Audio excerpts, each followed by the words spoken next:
اعوذ باللہ من الشیطان الرجیم بسم اللہ الرحمن الرحیم۔ اللہ تبارک و تعالیٰ کے نام سے شروع جو بڑا مہربان اور نہایت رحم کرنے والا ہے۔ ناظرین محترم، پوری دنیا پر حکومت کرنے والا ایک جابر بادشاہ جو کہ زندگی اور موت دیا کرتا تھا، اور ایک ایسا بادشاہ کہ جس نے جنات کے بعد اللہ تبارک و تعالیٰ کی فوج کے ساتھ جنگ کرنے کا ارادہ کیا تھا۔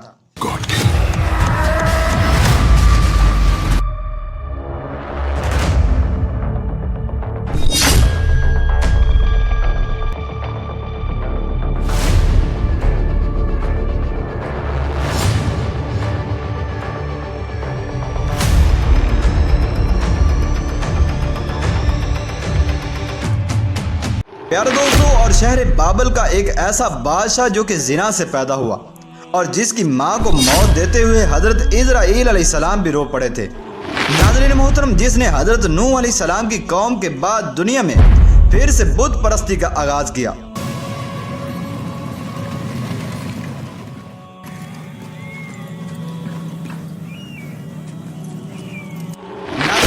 یہ بات یاد رکھیں کہ دنیا میں بے شمار ایسے بدبخت بادشاہ گزرے ہیں جو کہ ہمارے لیے عبرت کا ایک نمونہ ہے۔ کسی بادشاہ کو اللہ تبارک و تعالیٰ نے دریائے نیل میں غرق کیا تو کوئی اپنی بیوی، بیٹی یا پھر اپنی اولاد کے ہاتھوں ہلاک ہوا، لیکن آج کی اس ویڈیو میں دنیا کے ایک ایسے بدبخت بادشاہ کے بارے میں آپ کو بتائیں گے کہ جس کو اللہ تبارک و تعالیٰ نے ایک لنگڑے مچھر کے ہاتھوں ہلاک کیا۔ ناظرین محترم، اس بدبخت بادشاہ کو تاریخ انسانی میں نمرود کے نام سے جانا جاتا ہے۔ پیارے دوستو، ماہرین انساب نے نمرود کا نسب نامہ یوں بیان کیا ہے کہ نمرود بن کنعان بن سام بن نوح علیہ السلام۔ پیارے دوستو، تاریخی حوالہ جات سے ہمیں یہ بات پتہ چلتی ہے کہ کنعان کے ہاں کوئی اولاد نہ تھی، اور کنعان دنیا کے بڑے بادشاہوں میں سے ایک بادشاہ تھا، جس پر اس کی بیوی کو خوف ہوا کہ مرنے کے بعد بادشاہ کو کوئی بھی وارث نہ ہوگا۔ چنانچہ اس نے مال و دولت کے لالچ میں ایک مرد کے ساتھ زنا کیا، جس کے نتیجے میں نمرود جیسا لعین بچہ پیدا ہوا۔ پیارے دوستو، کنعان بادشاہ کے دنیا سے گزرنے کے بعد نمرود تخت بادشاہت پر متمکن ہوا۔ چنانچہ مال و دولت کی فراوانی اور کثیر مدت تک خدا کی نافرمانی کے اندر مستغرق رہنے کی وجہ سے اس بدبخت بادشاہ کے اندر بھی سرکشی اور نافرمانی آ گئی تھی۔ ناظرین محترم، اس نے حضرت ابراہیم علیہ السلام کے چچا آزر کو حکم دیا کہ میرے لیے ایک بہت بڑا بت تیار کرو۔ چنانچہ حضرت ابراہیم علیہ السلام کے چچا آزر نے جب نمرود کا بت تیار کیا تو اس نے اپنی رعایا کو حکم دیا کہ اس بت کو سجدہ کرو اور اس کو اپنا خدا مانو۔ پیارے دوستو، اسی دوران یہ عبرتناک واقعہ بھی پیش آیا کہ ایک نئے طلوع ہونے والے سیارے نے پہلے سارا دن سورج کو ڈھانپے رکھا اور پھر ساری رات چاند کو بھی ڈھانپے رکھا، اور دوسرے دن بھی اسی طرح ہی رہا۔ چنانچہ ہر طرف اندھیرا ہی اندھیرا تھا اور کچھ سجائی نہ دیتا تھا، جس کے نتیجے میں ساری دنیا کے اندر شور مچ گیا اور ہر شخص پریشان ہو گیا، جس پر نمرود بھی بہت گھبرایا اور اس نے پوری دنیا سے نجومی، کاہن اور جادوگر بلوائے اور ان سے اس گرہن کا سبب پوچھنے لگا۔ چنانچہ ان سب جادوگروں اور کاہنوں نے بالاتفاق یہ بات کہی کہ اس سال فلاں مہینے میں ایک بچہ پیدا ہوگا جو کہ بڑا ہو کر تیرے ملک و ملت کو تباہ و برباد کر دے گا اور تیرے بنائے ہوئے دین کو بھی بدل ڈالے گا۔ چنانچہ اس بات کو سنتے ہی اس بدبخت نے یہ حکم جاری کیا کہ تمام حمل ضائع کر دیے جائیں اور جو بھی بچہ صحیح و سلامت پیدا ہو اسے بھی قتل کر دیا جائے۔ چنانچہ اس حکم کے ملتے ہی ہر طرف پکڑ دھکڑ کا سلسلہ شروع ہو گیا۔ اسی زمانے میں اللہ کے نبی حضرت ابراہیم علیہ السلام کی پیدائش ہوئی، لیکن آپ کی والدہ محترمہ آپ کو لے کر ایک غار کے اندر تشریف لے گئیں اور مسلسل وہاں پر جا کر آپ کو دودھ پلاتی رہیں، جس کے نتیجے میں حضرت ابراہیم علیہ السلام بہت جلد بڑے ہو گئے۔ چنانچہ اس کے بعد آپ کی والدہ محترمہ آپ کو شہر بابل واپس لے کر آئیں۔ ناظرین محترم، حضرت ابراہیم علیہ السلام اپنے بچپن ہی سے بتوں سے نفرت کیا کرتے تھے اور اپنی قوم کو بھی ان کی پوجا سے روکتے رہتے تھے۔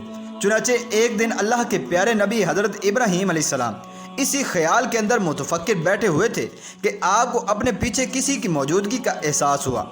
پیچھے مڑ کر دیکھا تو ایک وجیح شکل کا باروب شخص سفید کپڑوں میں ملبوس اطمینان سے کھڑا مسکرا رہا ہے۔ اس پر نظر پڑتے ہی حضرت ابراہیم علیہ السلام کے رونگٹے کھڑے ہو گئے اور جسم پر کپ کپی سی طاری ہو گئی۔ چنانچہ آپ کا پورا وجود بے جان ہو گیا اور قوت گویائی بھی سلب ہو گئی، نہ بھاگنے کی ہمت رہی اور نہ بولنے کی طاقت رہی۔ چنانچہ اسی دوران وہ باروب شخصیت گویا ہوا اور اس نے کہا، السلام علیکہ یا ابراہیم، بے خوف ہو جاؤ، میں تمہارے رب کی طرف سے ایک پیغام لے کر آیا ہوں۔ اس شخص نے مٹھاس بھرے یہ الفاظ بولے تو حضرت ابراہیم علیہ السلام کے جسم کے اندر کچھ جان آ گئی۔ چنانچہ حضرت ابراہیم علیہ السلام کچھ کہنا ہی چاہتے تھے کہ وہ معزز آدمی پھر سے گویا ہوا۔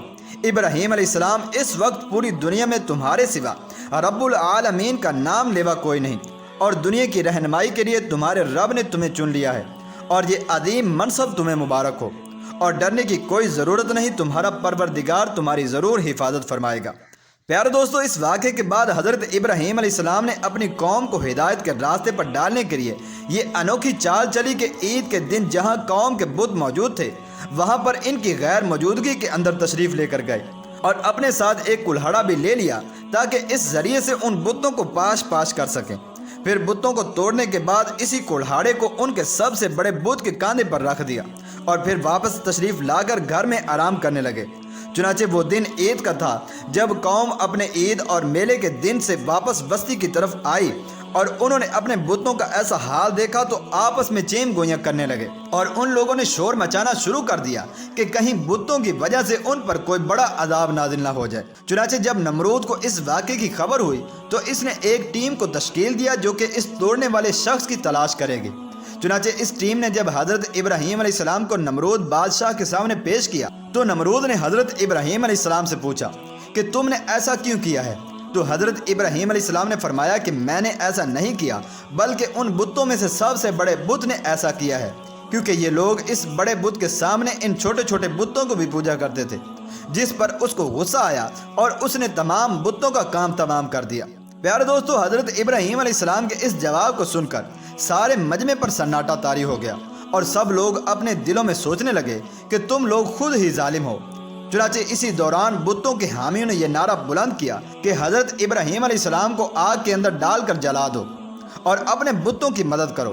ناظرین محترم، لوگوں کی اس بات کو سن کر نمرود نے یہ حکم دیا کہ اسی جگہ پر 80 ہاتھ لمبی اور 40 ہاتھ چوڑی ایک کھائی کھودو، اور اس کے ارد گرد ایک دیوار بھی تعمیر کرو، اور اس کھائی میں لکڑیاں جمع کرو تاکہ اس کے اندر آگ کو جلایا جا سکے۔ ناظرین محترم، حضرت ابراہیم علیہ السلام کے خلاف قوم میں نفرت اس قدر پھیلی کہ آپ کی بیوی سارہ اور بھتیجے لوط کے علاوہ ہر شخص آپ کو لان تان کرتا نظر آتا، اور پوری قوم نے مکمل 40 دن تک آرام کیے بغیر لکڑیاں جمع کرنے میں صرف کر دیے، حتیٰ کہ اگر کوئی بوڑھی عورت بیمار ہوتی تو وہ یہ منت مانتی کہ صحت یاب ہونے کے بعد وہ اسی الاؤ کے لیے اتنے گٹھے لکڑیاں اپنے ہاتھوں سے چن کر لائے گی اور ڈھیر پر پھینکے گی۔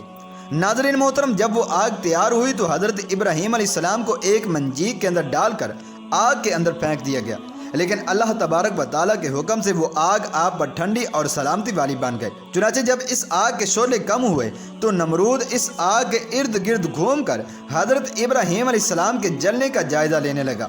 اسی دوران نمرود کی آنکھیں حضرت ابراہیم علیہ السلام کو زندہ اور صحیح و سلامت دیکھ کر چکرا گئیں، اور اس بات کی تصدیق کے لیے اس نے ایک عمارت کو تعمیر کرنے کا حکم دیا۔ چنانچہ وہ اس عمارت پر چڑھا اور اس نے حضرت ابراہیم علیہ السلام کو آواز دی، جس پر اللہ کے نبی ابراہیم علیہ السلام نے نمرود کو جواب دیا۔ تو پھر نمرود نے حضرت ابراہیم علیہ السلام سے کہا، کیا تم اس آگ پر چل کر باہر آ سکتے ہو؟ تو اللہ کے خلیل علیہ السلام نے فرمایا، جی ہاں۔ چنانچہ پھر حضرت ابراہیم علیہ السلام اس آگ پر چلتے ہوئے صحیح و سالم باہر تشریف لائے۔ چنانچہ نمرود حضرت ابراہیم علیہ السلام کو حیرانگی کے ساتھ دیکھتے ہوئے پکارنے لگا اور کہنے لگا، نعم الرب کا یا ابراہیم، اے ابراہیم علیہ السلام، تمہارا رب کتنا اچھا ہے کہ جو میں نے تم کو تکلیف دینا چاہی تمہارا رب اس تکلیف کے درمیان حائل ہو گیا اور تمہیں اس آگ کے عذاب سے بچا لیا۔ پیارے دوستو، پھر اس کے بعد نمرود نے حضرت ابراہیم علیہ السلام سے پوچھا کہ تمہارا رب کون ہے؟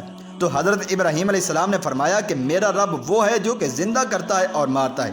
تو نمرود بولا کہ یہ کام تو میں بھی کر سکتا ہوں۔ چنانچہ اس نے 2 قیدیوں کو بلوایا، جن میں سے ایک کو سزائے موت ہو چکی تھی جبکہ دوسرا شخص آزاد ہونے والا تھا۔ چنانچہ اس نے آزاد ہونے والے کو قتل کروا دیا اور سزائے موت کے قیدی کو آزاد کر دیا، اور کہنے لگا کہ دیکھو میں بھی زندہ کر سکتا ہوں اور مار بھی سکتا ہوں۔ چنانچہ حضرت ابراہیم علیہ السلام نمرود کا یہ عمل دیکھ کر سمجھ گئے کہ نمرود بالکل ہی جاہل اور احمق ہے، جو کہ زندہ کرنے اور مارنے کا معنی بھی نہیں سمجھتا۔ چنانچہ پھر اس کے بعد حضرت ابراہیم علیہ السلام نے دوسری بڑی دلیل پیش کرتے ہوئے ارشاد فرمایا کہ میرا رب وہ ہے جو سورج کو مشرق سے لاتا ہے، اگر تو خدا ہے تو سورج کو مغرب سے لا کر دکھا۔ جس پر نمرود دم بخود رہ گیا اور حضرت ابراہیم علیہ السلام فتح و نصرت کے شادیانے بجاتے ہوئے اس کے دربار سے باہر تشریف لائے اور علل اعلان توحید الہی کا وعد لوگوں کے درمیان کرنا شروع کر دیا۔ ناظرین محترم، پھر ایک دن حضرت ابراہیم علیہ السلام کو محسوس ہوا کہ شہر بابل پر کچھ ہونے والا ہے، جس پر حضرت ابراہیم علیہ السلام نے اپنے اوپر ایمان لانے والے لوگوں سے کہا کہ جلدی سے یہاں سے چلنے کی تیاری کرو۔ چنانچہ حضرت ابراہیم علیہ السلام وہاں سے نکلے تو اگلے دن اللہ تبارک و تعالیٰ کا ایک فرشتہ نمرود کے پاس انسانی شکل میں آیا اور اس کو 3 مرتبہ اللہ تبارک و تعالیٰ پر ایمان لانے کی دعوت دی، جس پر نمرود نے اللہ تبارک و تعالیٰ پر ایمان لانے سے انکار کر دیا۔ تو پھر اس فرشتے نے کہا کہ تم اپنی فوجوں کو جمع کرو اور میں بھی اپنی فوجوں کو لے کر آتا ہوں، اب ہمارے اور تمہارے درمیان سخت جنگ ہوگی۔ ناظرین محترم، اگلے دن دوپہر کے وقت تک نمرود نے اپنی تمام فوجوں کو ایک میدان میں جمع کر لیا۔ ادھر سے اللہ تبارک و تعالیٰ نے مکھیوں جتنا موٹا موٹا مچھر اتنی کثرت سے بھیج دیا کہ جیسے گہرے بادل ہوں۔ چنانچہ ان کی کثرت کی وجہ سے سورج بھی چھپ گیا تھا اور انہوں نے آتے ہی نمرود کی فوج پر حملہ کر دیا، جس پر فوج نے بتیرے تیر تلوار چلائے مگر سب بے سود ہوئے اور ادھر ادھر بھاگنے کی بھی کوشش کی مگر ناکام رہے، اور غروب آفتاب تک نمرود کو چھوڑ کر ساری فوج کو مچھر کھا گیا۔ اب صرف ان کی ہڈیوں کے ڈھانچے ہی باقی رہ گئے تھے۔ پیار دوستو، اللہ تبارک و تعالیٰ کے حکم سے ایک مچھر ناک کے ذریعے سے نمرود کے دماغ کے اندر جا کر بیٹھ گیا اور نمرود کو کاٹ کاٹ کر تنگ کرنے لگا۔ اس نے ناک کو بہت جھاڑا چھینکا مگر سب بیکار رہا۔ پھر اپنے سر کو تھپڑ اور گونجے مارنے لگا، جس سے اس کو کچھ سکون حاصل ہوتا تھا۔ لہذا اس کے بعد لاکھوں جتن کرنے کے بعد بھی جب مچھر باہر نہ آیا تو مستقل علاج کے طور پر ایک غلام کی یہ ڈیوٹی لگا دی کہ اشارہ ملتے ہی وہ سر پر جوتے لگانا شروع کر دیتا، اور یہ سلسلہ تقریباً 300 سال تک قائم رہا۔ اسی دوران قوم نمرود پر اللہ تبارک و تعالیٰ نے کئی طرح کے عذاب بھیجے اور ان کو ان کے تمام جرموں کی سزا خوب دی جاتی رہی، اور پھر بالآخر آخرت کا سخت عذاب دینے کے لیے اللہ تبارک و تعالیٰ نے نمرود کو موت کے عذاب سے ہمکنار کیا۔ پیارے دوستو، دیکھا آپ نے کہ برائی کا انجام کتنا برا ہوتا ہے، اور اس تباہی اور بربادی کا سبب صرف شرک تھا۔ پیارے دوستو، شرک ایک ایسا گناہ ہے کہ جس کے علاوہ اللہ تبارک و تعالیٰ ہر گناہ معاف کر دیتا ہے، لیکن شرک کو کبھی بھی معاف نہیں کرتا۔ اللہ تبارک و تعالیٰ سے دعا ہے کہ اللہ تبارک و تعالیٰ ہمیں شرک و بت پرستی جیسی لعنت سے ہمیشہ ہمیشہ کے لیے محفوظ رکھے۔